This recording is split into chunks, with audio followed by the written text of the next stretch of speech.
የኢትዮጵያ ሕዝባዊ አብዮታዊ ፓርቲ ኢህአፓ እየተዘጋጀ የሚቀርብ ፍኖተ ዲሞክራሲ የኢትዮጵያ አንድነት ድምፅ ነው። ጤና ይስጥልኝ፣ እንደምን አመሻችሁ አድማጮቻችን። ዛሬ ሰኞ ጥቅምት 24 ቀን 2018 ዓመተ ምህረት ነው። የደምቢ ዶሎ ዩኒቨርሲቲ ተማሪዎች የነበሩትና በአክራሪ የኦሮሞ አሸባሪዎች የታገቱት ተማሪዎች ጉዳይ እስካሁን እልባትን አላገኘም።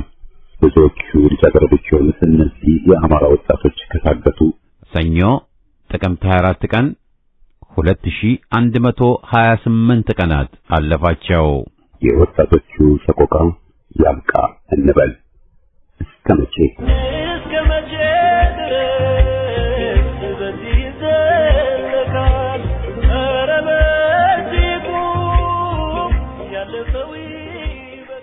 ዝግጅታችንን በዜና እንጀምራለን። ከዜናው በማስከተልም ከምስረታው ጀምሮ ኦነግ ያልነበረው ወሳኝ መልክ ምንም ነጻነት ያልነበረው ቡድን መሆኑ ነው። ሶማሊያም ለተወሰነ ጊዜ፣ ሻዕቢያም ለረጅም ጊዜ፣ ወያኔ በረጅሙ ይቆጣጠሩት ያዙት የነበር ድርጅት ነው። ለሊቢያም ለሶሪያም የኦነግ አመራር ታዛዥ ሆኖ ቆይቷል። ሻዕቢያ በኦነግ ውስጥ ጉዳይ ጣልቃ እየገባ አመራሩን ይመድብ ይቀይር እንደነበርና መርሃ ግብራቸውንም ያርም ያስተካክል እንደነበር ይታወቃል። ኦነግ እንደ ኢትዮጵያዊ ድርጅት ሆኖ የማያውቅ ከመሆኑ በተጨማሪ እንደ ተራ ፖለቲካ ድርጅት ሆኖም ሰርቶ የሚያውቅ አይደለም። የዝቅተኝነት ስሜታቸው ያበዙብን ጣጣቸው በሚል ርዕስ ኦነግን አስመልክቶ ከፍኖተ ዴሞክራሲ ዝግጅት ክፍል የቀረበውን ሀተታ እናሰማለን። በማስከተልም ሕዝብ ስንል ግን ማን ነው? በተለይ በአሁኑ ጊዜ ምርጦች ወይም ልሂቆች ነን ባዮች ያውም ከሕዝብ ርቀው የራሳቸውን ፍላጎትና ውሱን ግምት የሕዝብ ይላሉ። ሕዝብ ያልመረጠውን ሕዝብ መረጠው ብለው ይዋሻሉ። ወያኔ ሕዝብ ሳይመርጠው 100% መረጠን ብሎ ድርቅ ያለ ውሸት በማሰማቱ የትልቅ አገር ብልህ ፕሬዝደንት ነኝ ባዩ መጥቶ ይህኑ ውሸት ሐቅ ብሎ አጽድቆለታል። ሕዝብ ስንል ብዙሃኑን እንጂ ምርጦችን ወይም ባለስልጣኖችን ማለት ሊሆን አይችልም። ነውናም ሕዝብ በገቢር ጫንቃውን ለጭቆና ካመቻቸ ይህን የባርነት ኑሮ መርጧል ማለት ይቻላል። ያለውን ተጨባጭ ሁኔታ ሐቁ ቢመርም ባይፈለግም ዓይንን አፍጦ ማየት የግድ ይሆናል። የሰጎን ፖለቲካ የሕዝብ ምርጫና ግዴታ በሚል ርዕስ በቀረበው ጽሑፍ ዝግጅታችንን እናጠቃልላለን። አሁን ወደ ዜናው። ደቡብ አማራ ቀጠና ያሳምነው ኃይለማርያም ማሞ ክፍለ ጦር የጠላትን ቅስም ሰበረ። የአማራ ፋኖ ብሔራዊ ኃይል ደቡብ አማራ ቀጠና ያሳምነው ኃይለማርያም ማሞ ክፍለ ጦር የብልጽግናን መራሹ የጥፋት ቅስም ሰብሯል። የኃይለማርያም ማሞ ክፍለ ጦር 3ኛ የሰላም ሳንዳርጌ ሬጅመንት ዳሞት ገበያ አቅራቢያ ለየቦታው ዘንጎ ኪዳነ ምሕረት ዘርቆ በመግባት በሁለተኛ ቀን አውደ ውጊያው ከፍተኛ ድል አስመዝግቦ ወጥቷል። ጥቃቱን የፈጸመው የኃይለማርያም ማሞ ክፍለ ጦር የኦሮሚያ ልዩ ኃይል እና የአገዛዙ ዙፋን አስጠባቂ ሰራዊት ጠንካራ ይዞታ በነበረው ጥሶ በመግባት የደፈጣ ውጊያና የቦምብ ናዳ አዝንቧል። በዚህም ጥቃት የተደናገጠው አካባቢ ልዩ ኃይልና የአገዛዙ ዙፋን አስጠባቂ ኃይል ሙትና ቁስለኛውን ጥሎ ሸሽቷል።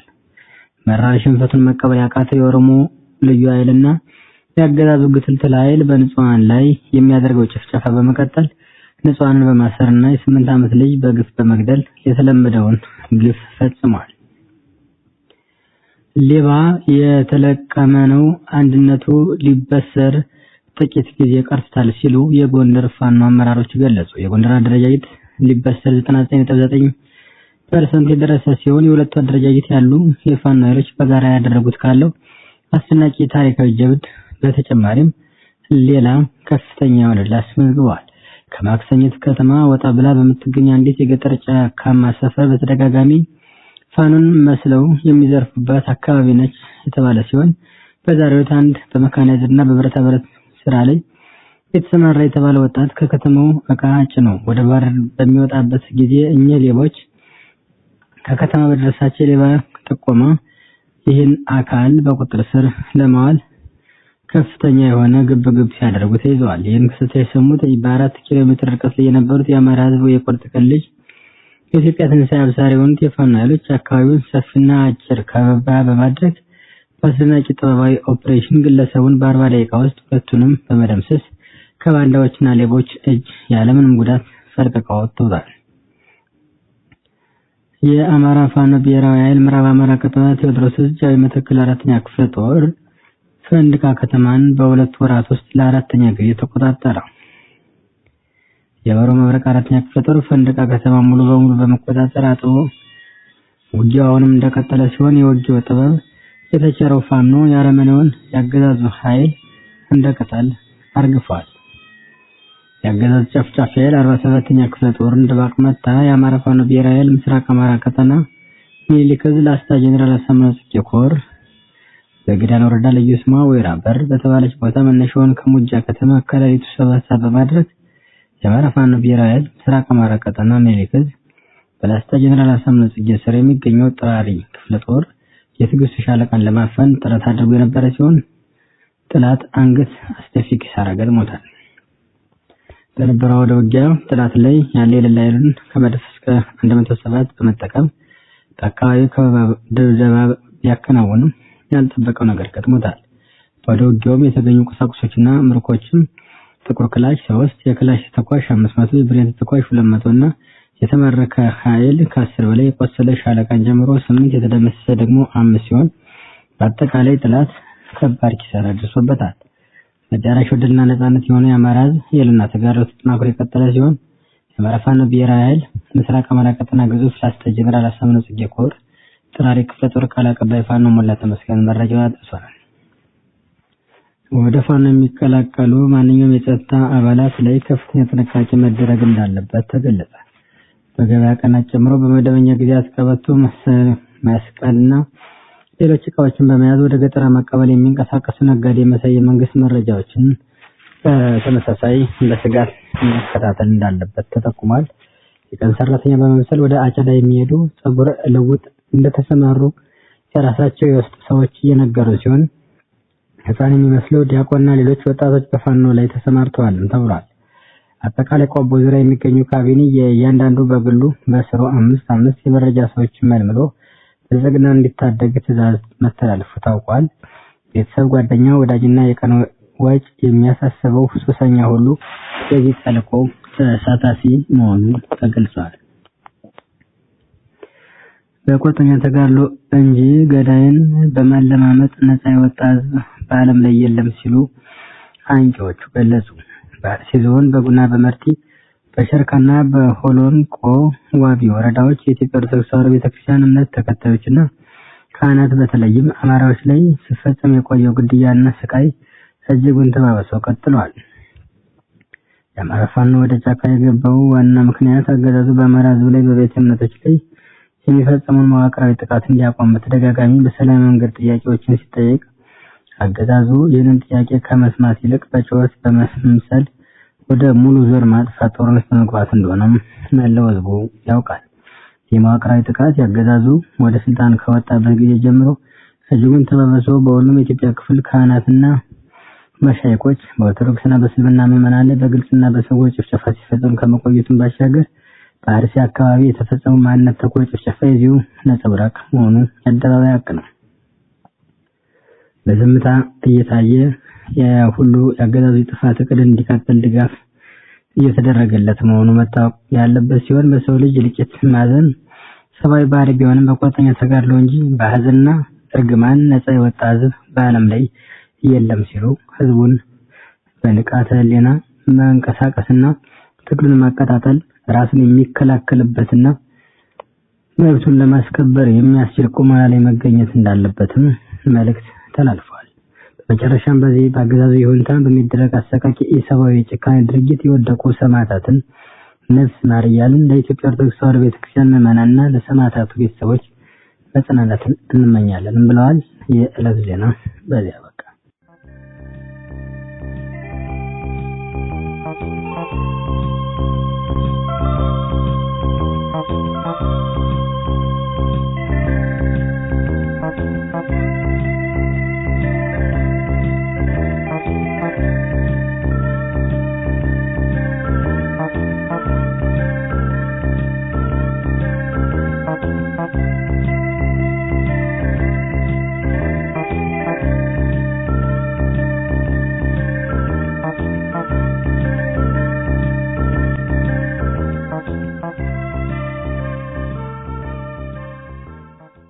የዝቅተኝነት ስሜታቸው ያበዙብን ጣጣቸው የሁሉም መንስኤ ኦነግ የተባለው ነው።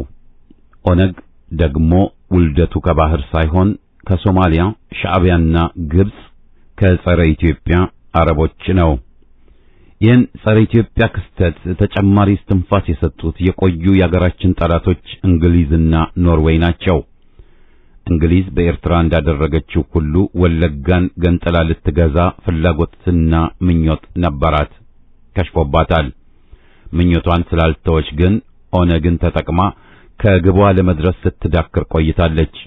ኦነጎችን በገንዘብም በስለላም ረድታለች። ለሌሎች የነፈገችውን ስደተኛነት እንደ ኖርዌይ ለኦነጋውያን በሰፊው ሰጥታለች። ሻዕቢያ በተለይም ጸረ ኢትዮጵያ ወልደ ማርያም ከግብጽ ጋር ሆኖ ኦነግን የደገፈና ያጠናከረ ነው። ይህ አዛውንት ኢህአፓን ለማፍረስም ብርሃነ መስቀል ረዳ የወያኔ አለቃ እንዲሆን ወይም የትግራይ ጠባብ ቡድንን እንዲመሰርት ብዙ የሞከረ መሆኑም ይታወሳል። ዚያድ ባሬ በጸረ ኢትዮጵያ ተልእኮው ባሌና አሩሲ ተወላጆችን በሃይማኖትም በብሔርም ሊያደራጅና ኢትዮጵያ ላይ ሊያስነሳ ሞክሮ ሼክ ሁሴን አፈንግጠው ኢብነ አግ የተባለውን ግንባር ሲመሰርቱ የተደናቀፈበት ቢሆንም ሐረሪዎችን በግብጽ ኤምባሲው በኩል በካይሮ አሰባስቦ ነበር። ከሃዲውን ወልደ ማርያም ዱባለንም በሲዳማ ነጻ አውጪነት ግንባር አዘጋጅቶ ለድርጅቱ ሳውዲ የሰጥ የነበረውንም እርዳታ ከሶማሊያው የመከላከያ ሚኒስቴር ሳማንታር ጋር ሆኖ በገበያ ቸብችቦ ተጠቅሞበታል። ሲዳማ የኢትዮጵያ ቀኝ ግዛት ነው ሲል ከርሞ አባሎቹን ለሶማሊያ ባለስልጣኖች ገባር አራሽ አድርጎ መቆየቱም የሚረሳ አይደለም። በመጨረሻም እነ እሸቱ አራርሶን በሶማሊያ ካስገደለም በኋላ ጓዙን ጠቅሎ ከወያኔ ተደባልቋል። በዚህ ሁሉ ሂደት ኦነግ ይህ ነው የሚባል እንቅስቃሴ ማድረግ ተስኖት ሻዕቢያ ኮበር አካባቢ ካርቱም ሱዳን አምጥቶ ቢሮ ቢሰጠውም እንደ ድርጅት ተጨባጭ ህልውና ማስረገጥ ሳይችል ቆይቷል። በሶማሊያም ሻዕቢያም አቅራቢነት ሶሪያም ሊቢያም በርካታ እርዳታና ገንዘብ ሰጥተውት እንደነበር ሲታወቅ ሁሉን ጥፋት በኦነግ ላይ ብቻ ላለመጣልም ከዚሁ እርዳታ አብላጫውን ሻዕቢያ መቀርጠፉንም ማጋለጥ ይገባል። ከምስረታው ጀምሮ ኦነግ ያልነበረው ወሳኝ መልክ ምንም ነጻነት ያልነበረው ቡድን መሆኑ ነው። ሶማሊያም ለተወሰነ ጊዜ ሻዕቢያም ለረጅም ጊዜ ወያኔ በረጅሙ ይቆጣጠሩት ያዙት የነበር ድርጅት ነው። ለሊቢያም ለሶሪያም የኦነግ አመራር ታዛዥ ሆኖ ቆይቷል። ሻዕቢያ በኦነግ ውስጥ ጉዳይ ጣልቃ እየገባ አመራሩን ይመድብ ይቀይር እንደነበርና መርሃ ግብራቸውንም ያርም ያስተካክል እንደነበር ይታወቃል። ኦነግ እንደ ኢትዮጵያዊ ድርጅት ሆኖ የማያውቅ ከመሆኑ በተጨማሪ እንደ ተራ ፖለቲካ ድርጅት ሆኖም ሰርቶ የሚያውቅ አይደለም። አባላቱ በድርጅቱ ላይ ምንም ተጽዕኖ ወይም ተሳትፎ አልነበራቸውም። ኦነግ ጠቅላላ ጉባኤ አድርጎ አመራሩን መርጦ አስመርጦ መድቦ አያውቅም። በሻዕቢያ ስር የቆየው አመራር በአስመራ ዝግ ስብሰባውን አድርጎ መሪዎችን ይሽራል፣ ይመድባል፣ አዲስ መግለጫ ያወጣል። ይህ ነው የነሱ ጉባኤ። በቃ አመት ካመት ሻዕቢያ የኦነግ አመራርን አስወግዶ እነ ዳውድ ኢብሳን ከሾመ በኋላ የኦነግ ዋና መሪ ዳውድ ወይም በድሮ ስሙ ፍሬው ማአሾ ሳይሆን የሻዕቢያው ጀነራልና እነ ጌታቸው የአርበኞች ግንባር መሪዎችን የገደለው ኮሎኔል መሆኑ ሊደበቅ የቻለ ሐቅ አልነበረም።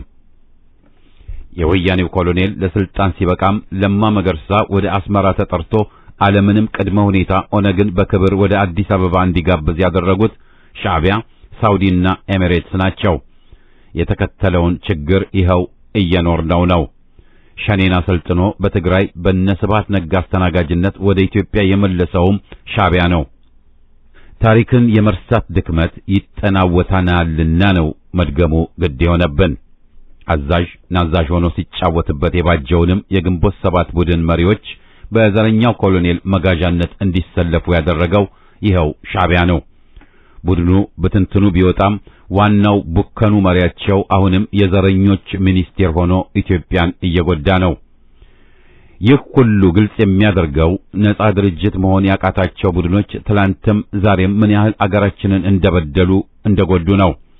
መይሶን ሳይቀር ቻይና ደርግን ደግፍ ትዕዛዝ ሲሰጠው ተቀብሎ ገደል ገብቷል። ልዋጭ ነጻ የቻይና መጽሐፍና ለደርግ ደግሞ ክላሽንኮቭ ጠመንጃ ነበር።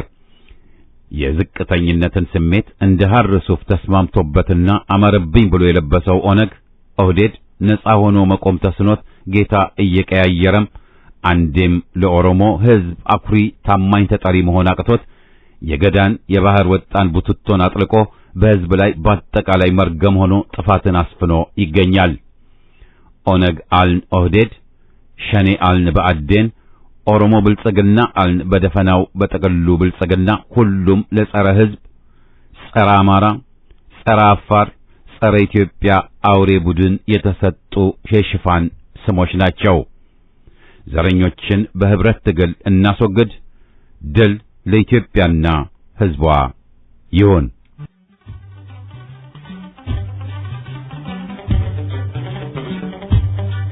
እንጮሃለን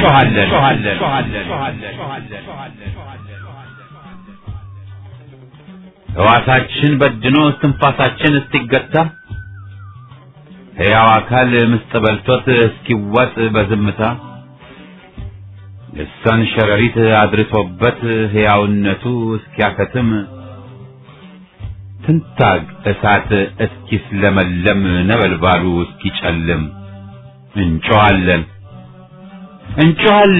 እውነት ትውጣ ፍትህ ታበብ እንላለን። መንጋጋ መንጋ ጨላችን በቦክስ በሰደፍ ቢወልቅ በትንታግ የጥይት አረር የራስ ጥላችን ቢሰነጠቅ በመራጃ ዘነዘና ጽኑ አጥንታችን ቢጨፈለቅ በሰይፍ በሰላ ሳንጃ ለምለም ስጋችን ቢጨቀጨቅ እንጮሃለን ለእውነት ለሐቅ እንሞታለን። እንጮሃለን ኤሎይ እንላለን። ደም ስራችን ተበጥቶ ደማችን እንደ ውሃ ቢቀዳም ሰብአዊ ክብራችን ተገፎ በቁም ስቃይ ብንቃትትም ምድረ ሲኦል ታጉረን መቀመቅ ብንወርድም እንጮሃለን አንደክምም ከቶውንም አንታክትም። የሰው ልጆች ስቃይ እሪታ፣ ረሃብ፣ ርዛት፣ ዋይታ እንደ ውዳቂ በየአስፋልቱ መደፋቱ መሰጣቱ እስኪያበቃ ሰቆቃው ምሬት ሰቀቀን ዋይታው እስኪያበቃ መረገጡ በባርነት መገሽለጡ በሸፍጣፎት መሸጎጡ እንጮሃለን እንላለን። እውነት፣ ፍትህ፣ እኩልነት፣ ሰብአዊነት፣ ነፃዊነት ያብል ይውጣ እንላለን።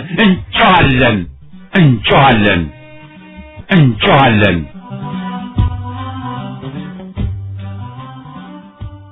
የሰጎን ፖለቲካ፣ የህዝብ ምርጫና ግዴታ። በማንኛውም ወሳኝ የታሪክ ወቅት ህዝብ በጋራም ሆነ ዜጎች በተናጠል መውሰድ ያለባቸው ታሪካዊ አቋም ይኖራል። በሚወስዱት አቋምም የራሳቸውም የሀገራቸውም ዘላቂ ዕጣ መወሰኑ የማይቀር ነው። በእርግጥም አንዳንዴ ውሳኔው ከእጃቸው ሊወጣ ይችላል። የፍልስጤም ህዝብ፣ እንግሊዝ፣ ጽዮናውያን ወዘተ በጋራ በወሰኑት ወይም ናዚ ጀርመን ለፈጸመ በደል ፍልስጤሞችን ከፋይ ለማድረግ በመወሰናቸው ወዳጅ አልባ የሆኑት ፍልስጤማውያን ከምድራቸው ተፈናቅለው እነሆ እስከዛሬ ፍዳቸው አላበቃም። ከአድዋ ወዲህ የሙሶሊኒ ጣሊያን ኢትዮጵያን ስትወርና ኋላ ቀር የተባለው ህዝብ የጣሊያንን ቅኝ ገዥነት በዝምታ እንዲቀበል ሲሰበክ ጦር ሰብቆ ታንክን መጋፈጥ እብደት ወይም ጅልነት ተብሎ ሲወገዝ የኢትዮጵያ ህዝብ የፈሪ ምርጫን አድርጎ አገሩን አላስወሰደም። የባንዳ መንጋ መፍላቱን ሳንረሳ ማለት ነው።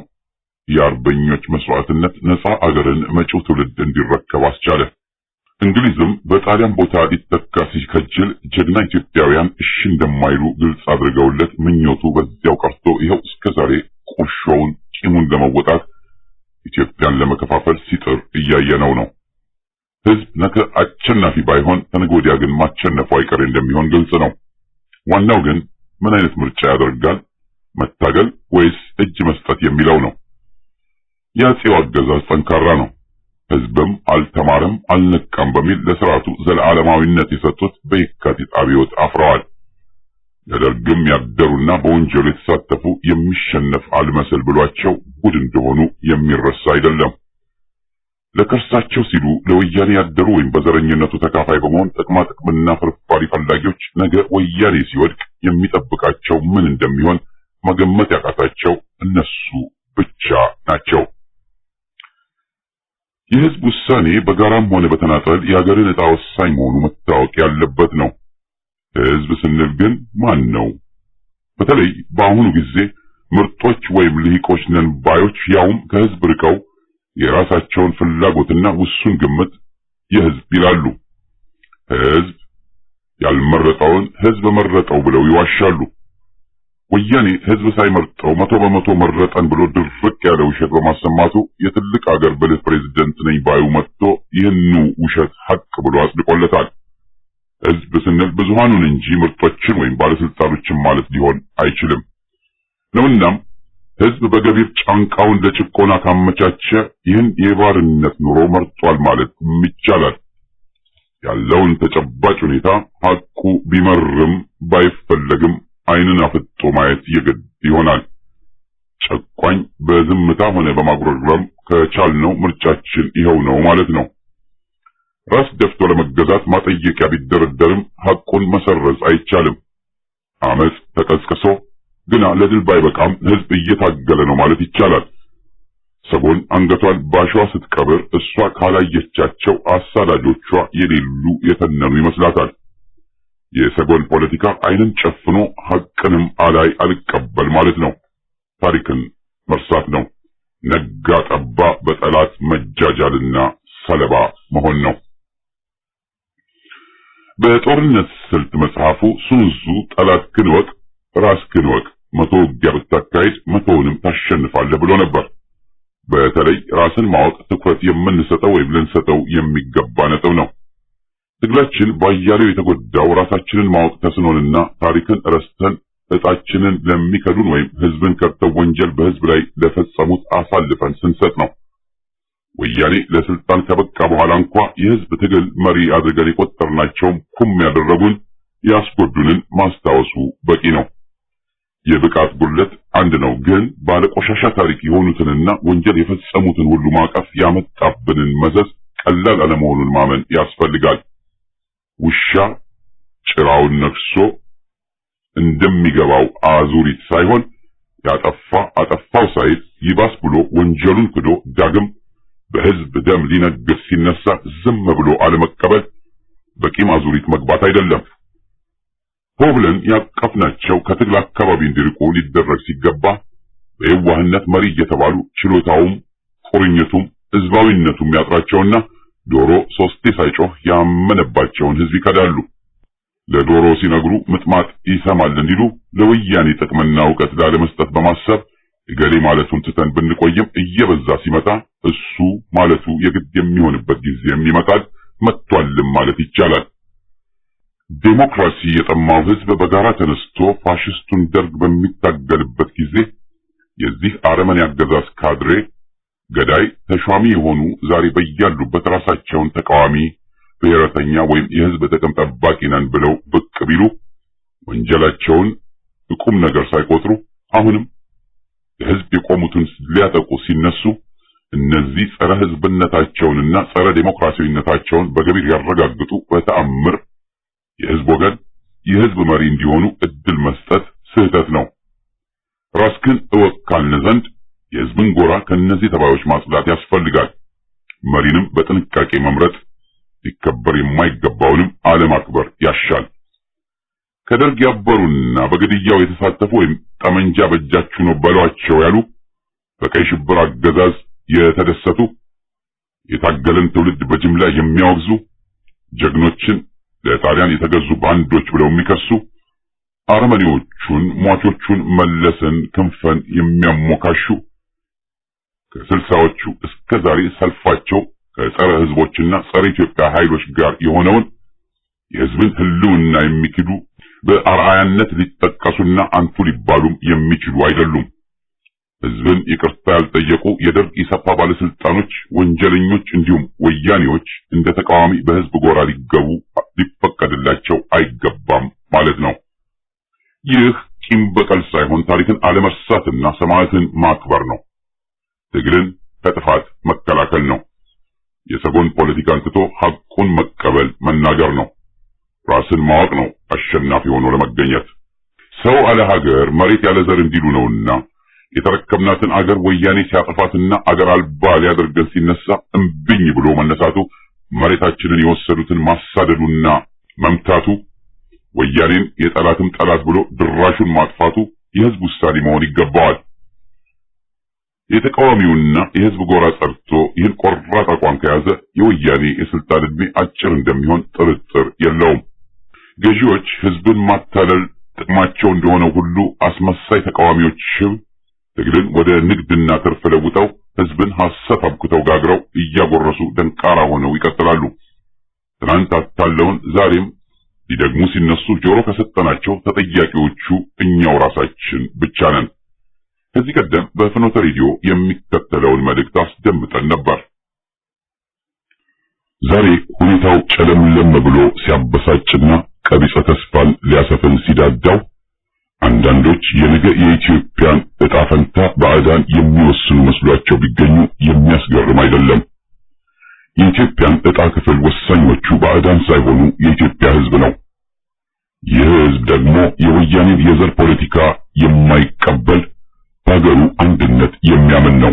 ኢትዮጵያዊነት በሚሊዮኖች ኢትዮጵያውያን ልብ ተቀርጾ ያለ ነው። የአንድነት ኃይልም ሚሊዮኑ ኢትዮጵያዊ ነው።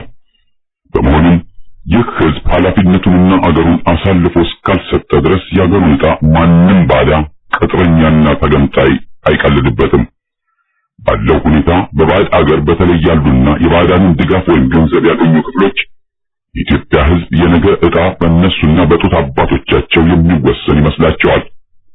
ተምረናል፣ ሊቅ ሆነናል፣ ምሁራን ነን በሚልም ሰፊውን ህዝብ ንቀው ከወዲሁ ራሳቸውን አንቱ፣ ክቡር ሊቀመንበር፣ ሚኒስቴር ወዘተ አድርገው ገምተዋል። ከንቱ ምኞት። ባዕድ አገር ያሉ ኢትዮጵያውያን ቦታና ሚዛን ልኩ የሚታወቅ ነው። ያውም ሚዛን ቦታ ከተባለ ይህም አገር ወዳዶቹን ብቻ የሚመለከት መሆኑን ማወቅም ወቅቱ ነው። የአገር ዕጣ ለባዕዳንና ቅጥረኞች ሰለባ የሚሆነው አገር ወዳድ ኃይሎች ሊተባበሩ ካቃታቸውና ግዳጃቸውንም መወጣት ከከበዳቸው ነው። መተባበር ስንልም ተገንጣይና ኢትዮጵያዊነታቸው የካዱትን ማዕከል ያደረገ ሊሆን አይችልም። በአገር አንድነት የሚያምኑና ኢትዮጵያዊነታቸውን የተቀበሉ ኃይሎች ናቸው በቅድሚያና በዋናነት መተባበር፣ መተጋገዝ ያለባቸው። ይህ ሳይሆን ቀርቶ ባዕዳንና ቅጥረኞቻቸው የጠነሰሱብንን ሴራ የሚሳካ ከሆነ የሀገራችን ህልውና ራሱ አጠያያቂ ይሆናል።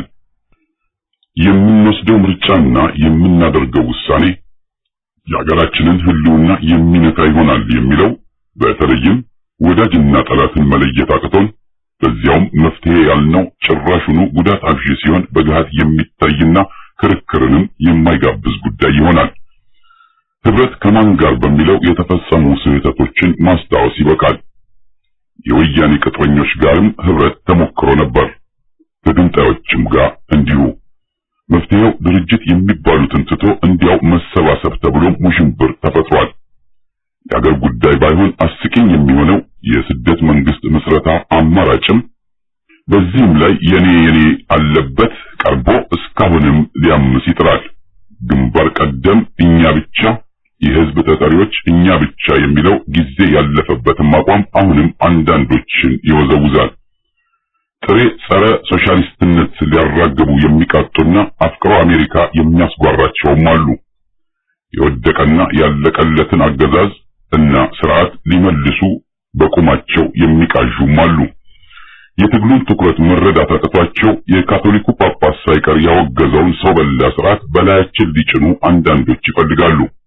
ጋሬጣዎች በዚሁ ልክ ማን ወዳጅ ነው በሚለውም ላይ የተዛባ ግንዛቤ ሰፍኖ ኢትዮጵያን ከሚጎዱ ኃይሎች ጋር መሞዳሞዱ አልቆመም። ወያኔን ጠላት ማለት የተሳናቸው ተቃዋሚ በሉን ባዮችም አሉ። ይህ ሁሉ ትግሉን እየጎዳ እንዳለ መካድ አይቻልም። አቋም ይስተካከል መባሉ ሲያንስ ነው። ህብረት ስንልም አጋር ስንመርጥ ስህተቶች መፈጸማችን ሀገራችንን ሁኔታ በሚገባ መረዳትና ጠላትና ወዳጅን መለየት እንዳቃተን ጠቋሚ ነው። ይህ ስህተት መታረም አለበት። ካልሆነ ቢወቅቱት እምቦጭ ሆኖ ተስፋ ያስቆርጣል። ወያኔ 24 ዓመት በስልጣን የቆየው በጉልበቱና በአጋሮቹ ድጋፍ ቢሆንም በህዝብ በኩል አገሬ ወይም ሞትን ምርጫ ተግባራዊ ማድረግ ባለመቻሉ መሆኑም መታመን ያለበት ነው። በቅርቡ በአመጽና በአብዮት አምባገነኖችን ማሸነፍ የቻሉ ህዝቦች በቅድሚያ ያሸነፉት ፍርሃታቸውን ነው። ፍርሃት ያብቃ፣ በቆራት ትግል ወያኔን እናውድም።